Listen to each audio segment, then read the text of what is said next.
Hey guys, good morning. Can you believe it's May 3rd already? Unbelievable. Today we are planting some azaleas that we bought from Lowe's. They had a table in the back, there's a bunch of azaleas and rhododendrons in there, and they had some special sale prices. And I don't know if your Lowe's has the same sale right now, but they had azaleas, boxwoods, some junipers, and I think a few other things that were on sale for $9.99 for 1-gallon pots. So I had mentioned in our last video that we had to rip out all of our existing beautiful pink rhododendrons that are azaleas that had fallen ill to something, and we've had so much going on, we just never tried to troubleshoot it. So anyway, we bought 6 new 1-gallon azalea pots. They're not pink, they are some shade of purple, and it's a different variety. But today we're going to show you how we plant them and what we found with the root ball as we took them out, because they are very, very dry. So Farmer John, as you were taking these guys out of the pots, they were really pretty dry, right? Oh, absolutely. Yeah, and the thing is that it's not like it had a twisted root ball and everything. It's just compacted, dry soil, so we don't really know what the deal is. And we'll definitely show you that when we will. And so far we have those 2 out of 6, and they've recovered pretty well overnight. We made sure we gave them a big drink.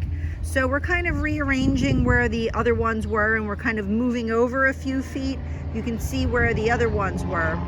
And now we're going into a hole next to it. Farmer John is starting to dig out holes, and we're getting the right placement of them. And you want to make sure when you put in an evergreen shrub like this that your hole is as deep as the shrub, but you don't want to bury the crown of the plant. Point to the crown, so at the top of where the stem comes out. Yeah, that's the crown. So you always want to stay like an inch or so below that, and then you mound up to that without burying it. So the hole is as deep as the plant and twice as wide. So you can see there's a nice big hole around it. And we're going to add amended soil to this with peat moss, some native soil, and then some raised bed soil that we have just to beef it up a little bit. And we're going to put some hollytone in there because hollytone is also an azalea food. Now, espoma does carry just azalea food, but because we go through so much hollytone, we already had it in hand. So Farmer John's going to amend this, and then we're going to take it out of the pot and show you what it looks like. So you can see these guys are called, and I'm probably going to totally butcher this name, Pucanense. Isn't it Pucanese? No, there's an extra N. Oh, there isn't a Pucanense. Pucanense, Korean azalea, Azalea Koreana Pucanense. And it does say that it's a rhododendron in the rhododendron family. Some azaleas are just 3 feet wide, some go to 6 feet by 6 feet, some even taller. This particular variety goes 5 by 5, which I thought would be really great. We're separating them by 2.5 feet from center to center, and 5 feet high is absolutely perfect as an understory plant under our dogwoods.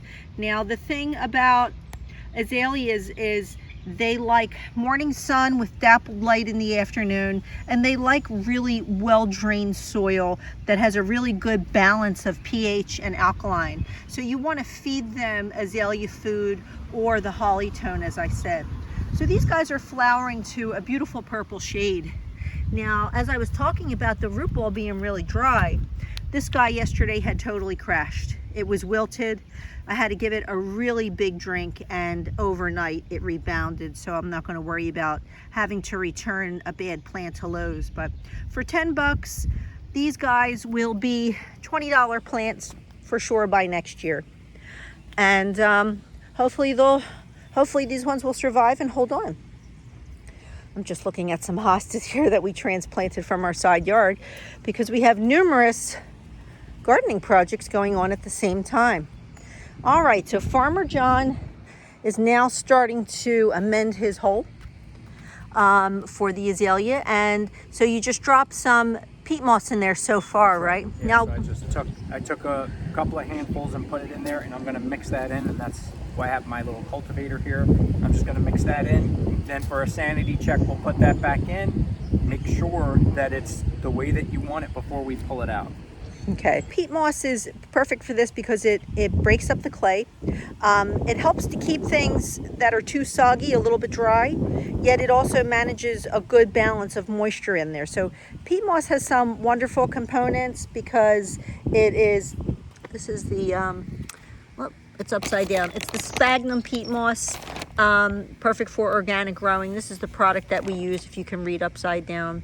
The sphagnum peat moss is just a great balancer of soil, which is the thing that you really need to understand the most, is that yes, it does keep things moist, but it also helps to dry out the clay because it breaks the clay down, prevents the sogginess, the aeration lets things drain. So it's really good as a soil amendment. So that's why we always use peat moss when we plant.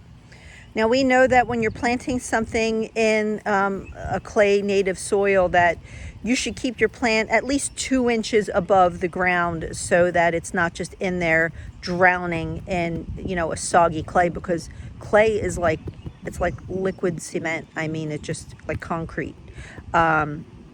It dries hard and it stays soggy when it's soggy, and nothing can really get any nutrients out of that, and it will suffocate your roots.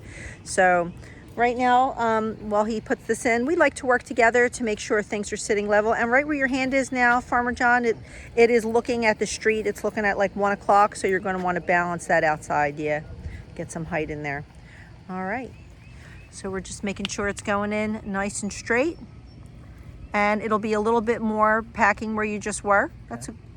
And we like to turn it to its best side. That'll probably be good. And now we're going to take it out of the pot, and it looks like it's at a good height. Great. Now, something to remember, if you do need to remove it because you have clay soil and you're amending, make sure to pat the bottom. You want to make sure that it's nice and tight at the bottom. What you don't want is to put it up 2 inches above ground level and then it sinks down. Yeah, that's good advice, because everything will settle. So your bottom should be firm, but your sides are going to be loose, and it's going to allow for a nice loose mix for the roots to expand and then push out and anchor itself in and start to drink. So we're going to take this out for you now. Sometimes if it gets a little stuck in there, you just want to roll it on its side if you have to, just to loosen it up. Now, something to consider, do not grab it by its branches. You don't want to grab it by its branches because you will break a branch. So in this, because it's such a small plant, all I'm going to do is take it and I'm going to turn it over. There's a hole at the bottom here. I'm putting my finger in there to push that out, and you can see how easy it's going to come out. Okay. Now look at that root ball though, guys. You can see its root system is very, very, it is root bound on the one side. Yeah, right here. But we are firm believers of tickling roots out to help them spread. But with azaleas, you got to be careful. So you don't want to go in there with like a pruner and slice it out. You just want to give it a tickle to suggest. Now, were the other two that we planted last night? They weren't like that. They were just like compacted soil around it. There was nothing like this. But one of the things with azaleas is that you can go up to a 1/2 inch in, and you could break that up. But what you're doing is just suggesting that the roots come out and that they go into the soil that you have in there. Now, this is very compacted at the bottom. Do you see that? Yeah. So that's going to need a lot of tickling. So I might even get my pruner and just prune this off a little bit aggressively, just so that way this comes apart. If not, it will die. All right, so you don't want to slice it, you guys. You're just going in with the sharp edge, so you can just, again, you're just tickling it out because it's tangled. It's kind of like a knot in your hair. So you just loosen it up. And then once it hits soil and good moisture, the roots are going to automatically seek out moisture. So they will spread. Very good. All right, so Farmer John now has everything tickled, and we think we have it up straight in its hole. The only problem is when they grow these things and they ship them, they pack them in so tight and they don't get watered properly, and then you get some uneven growth. So we always like to have its most beautiful side facing out towards the street. But it is a little patchy. We're going to have to wait for it to grow in. So we're going to have to just, settle for what we think is its most pretty angle right now. And now we're going to fill in with soil and give it a drink. Farmer John wanted to show you what he calls his Farmer John soil mix. Yeah, so basically it's native soil, and this was what was in there. And it's kind of heavy, broken down stuff, from, just organic matter breaking down over time. And then I take some of our peat moss, right? And I threw that in there, and then I'll get whatever raised bed garden soil we have that we're using. Now, the thing is, this is going to be great for our azalea because this stuff is just really nice and loose. And that's going to help with the clay soil that we have in the ground. And then I just take it and I'll grab my cultivator and I'll just twist this around and get it nice and mixed in. And then I'll add it in when I'm happy with my mix. And there's no specific recipe, one part this, one part that, one part the other. It's just do it until you have your desired result. All right, so now Farmer John is taking his special homemade Farmer John mix. He's got it all nicely blended. You can see how nice and loose that soil is. Yeah, and you know what? This is where everything starts, guys, in your soil. You want a nice loose mix for your azaleas because you want that to be able to grow out, and it really likes that. And I know for certain because I looked this up that what is that stuff called again? Peat moss? Peat moss is good for this. So this is a great use of it. For aeration. Definitely make sure to add your native soil back in. So we're going to give my mix and then we're going to put back in native soil. There you go, packing around. We'll make sure that there's no air pockets. And after he's got one nice layer of soil there, and we're going to put some hollytone in there too. That's right. We're going to give it a nice big drink. Did you add hollytone to the bottom? No. You only added to the sides? Yep, I added to the sides. All right. Packing it down real well. And now we add our hollytone in there.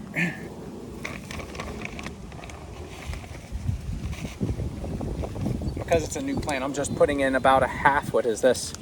A Like 5.5 yeah. ounce, so it's about maybe 3 ounces. But there's no rule There's to no the rule. size of that cup, you guys. You don't want to do too much, Right. But you just need a sprinkle. So you can see he's just doing. We know some channels, you'll see them with the giant bags and they just walk around dumping Espoma products on everything. And there's dust in the air and they're breathing it in and there's children exposed. And we try to do it a little bit more carefully. We don't believe in over fertilizing anything, but these azaleas probably have not had anything, any fertilizer at all. So, because you can tell by the way they look, their leaves are a little bit pale. So they did produce flowers, so who knows. All right, will you do me a favor? Sure. My hose wouldn't reach over here, so I filled up this water can. You can lift it up and give it a drink for me. Of course not. And then you can pack it back in with the soil. Here we go. Here we go. Watch out for the tree. Georgia the jungle. Watch out for that tree. Here we go. Nice big drink where that hollytone was. This also helps to settle the soil, Yes, guys. was just going to You're say going the to get a same little thing. bit dirty here, but that's got to be okay.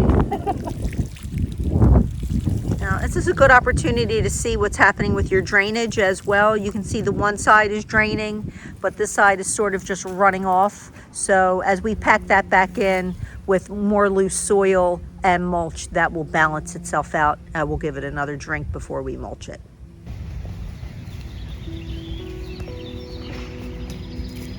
All right, so Farmer John just added some more soil on top of there. Gave it a good pat down. We've got a visitor. Oh wow, we have a black widow spider and he was just right there. She just came up out of nowhere, you guys. Oh my word. I believe that's a male. Oh my goodness. Where Now did you she can come see. from? That's a black widow. Yep. Oh, you see guys, you have to be careful. Look at the red spot on my the back. gosh. See? We've also realized that we have a baby praying mantis in the same bed, but girlfriend took off and we don't know where she is, so we're a little scared, you guys. I'm not scared. You're not scared? Nah.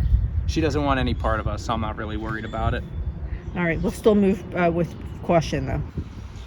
Don't forget your final drink before you put your final soil and your mulch down. Nice deep drink around the perimeter, at least as wide as the canopy of your branching structure, because that's how far the roots are going to want to go. Always remember that. The roots are always going to reach out as far as the branch structure. Now, because you can see the pot was smaller than its branch structure, that's always a good indicator that whatever you're dealing with is probably root bound. So she wants to stretch out at least as far as those branches are.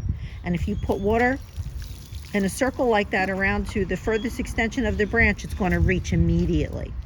So you can see that's going to drink in nicely. It's absorbing nicely. So we're going to rake out this area now and call this section a day.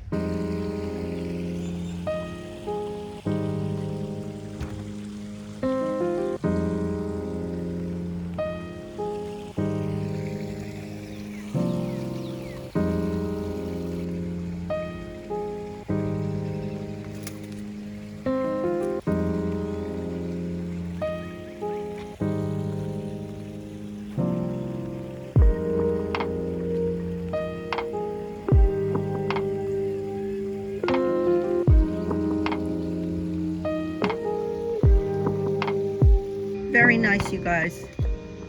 Very, very nice. I'm satisfied with that. We're going to get some nice fresh mulch on there. It's going to look great. We have some uplights on there. We're going to be doing a series about lighting, you guys, so hopefully you'll stay tuned for that. If you're not subscribed to our channel and this is your first video here, please subscribe. And if you don't know us, my name is Leigh, and of course you're watching Farmer John here. We're just DIY backyard growers and gardeners. We're kind of low-key suburban homesteaders, I guess, because we're vegetarian, so we don't need to grow meat or harvest meat.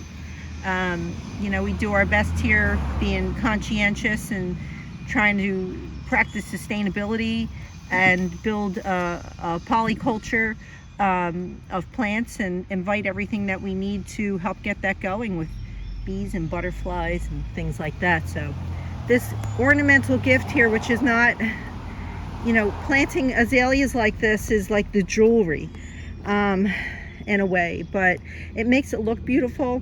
But the bees love these flowers, so we always have to remember that we have to do everything we can to invite the pollinators, because they're going to be really, really happy here. So I'm excited. I don't know about that black widow spider though. I hope that she becomes unhappy and moves away. So now something that Farmer John's doing is he's taking some of the bad soil. When we remove bad soil from a hole that we're about to plant something new in, you know, before we amend it, he'll take that and fill in any old planting holes, you know, just to fill in any defects. So that soil, always save it, because you're going to want to fill something in somewhere. So he'll pack that in real good and then rake everything back over it, and you'll never know that there was a plant there. Like right here, you would never know that there was a plant there. So 3 more to go, you guys. We're almost done on this project for the day.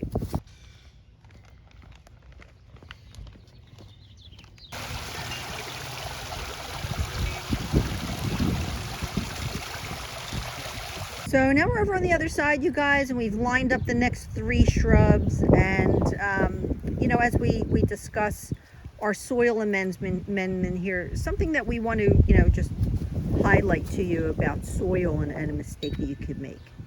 So in our last house, we grew many varieties of azaleas, and we had a truckload of soil delivered to the property as we were planting.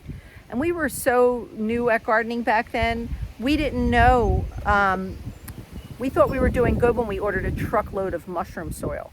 And it worked great for certain things. It was the most beautiful black soil. It was rich, and oh, it had the perfect amount of loam to it. It was absolutely gorgeous.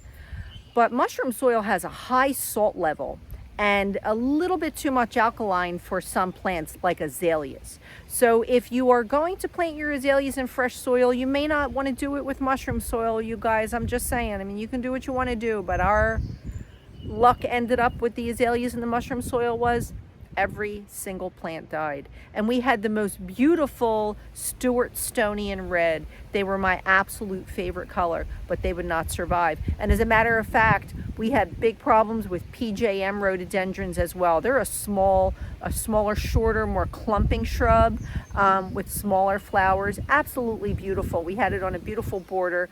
They started dying one by one as well. So while mushroom soil is a great soil to have delivered, be careful with that, and just, you know, try to be mindful of what it is that you're planting in that. Everything's all planted now, you guys, so we're about to move on to our next project, which we will be filming for you. I have a wonderful product that we bought with our own money, of course, but I think it's going to be worth telling you about. So we're going back to film that now. Anyway, all 6 azaleas are in. I hope that helped you. If you have any questions, we'll do our best to share what knowledge we do have with you, because we're students of the garden. We're learning every day. So any questions, any comments, please post below. We get back to everyone. If you liked it, please give it a thumbs up. Don't forget to subscribe. Hope to see you in the next video, you guys.